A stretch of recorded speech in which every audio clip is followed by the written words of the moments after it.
Let's get started. So, today we will discuss about excretory products and their elimination. If we try to look into and see what is happening in the human body, we have two distinct kind of processes going simultaneously in the body. One we are calling anabolism. This anabolism is a constructive process where the small molecules are getting assembled to form a bigger molecule. Basically, these are synthesis process. Something is getting built up, something which are getting manufactured, something which are useful for the body, useful for the digestive aspect, useful for the normal physiological aspect of the body are getting manufactured. So, these are called as anabolism. And then there is another process simultaneously going on which is called catabolism. Catabolism, which is nothing but a destructive process. So, the harmful products are getting produced by the actual disruption or actual breakdown of the bigger component. So, anabolism is a constructive process and catabolism is a destructive process, and this catabolism, in this catabolism process what we are getting is the production of harmful elements in the body, and some of the harmful element we will try to discuss here in this topic. So, those excretory products are coming because of this catabolic processes, and in biology if you combine this anabolism and catabolism you call it metabolism. So, this metabolism is another very important physiological consequences in the human body in order to make homeostasis. Homeo means constant environment inside the body. We can't do abrupt changes.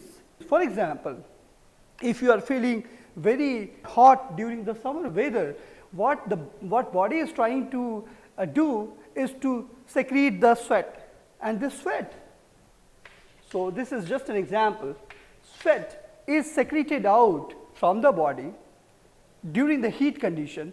Now, the whole purpose of this sweat coming out from the body is to cool the body down.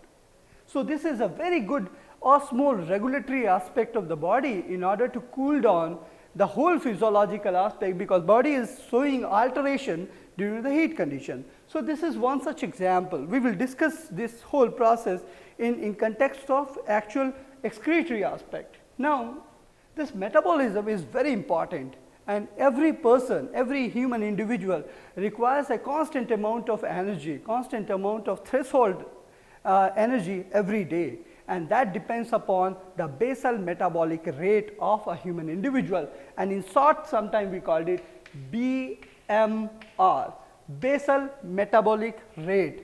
If the person's basal metabolic rate is very high, that means the person is efficient. If the basal metabolic rate is down, that means a person is little bit sluggish.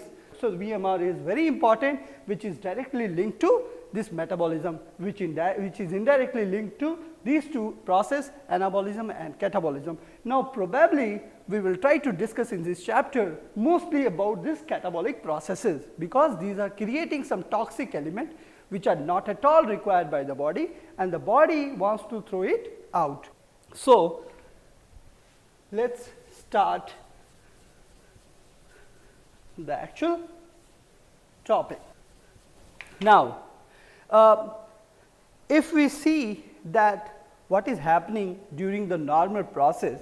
So, suppose we have food.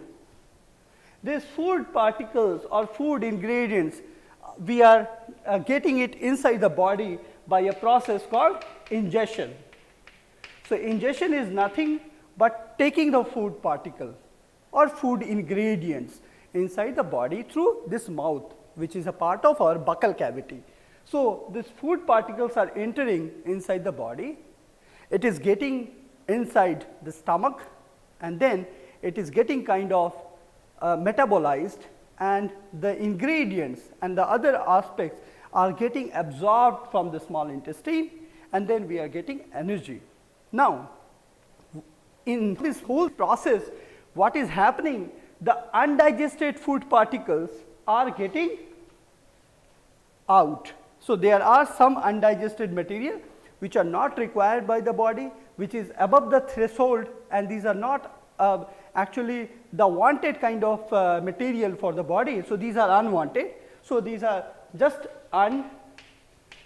undigested food particles, and this needs to be eliminated from the body system. Similarly, in addition to food, what we are taking is water also. Now, water is also an ingredient which is very important for our body. Look, why water is important? You just imagine a situation when the body gets dehydrated.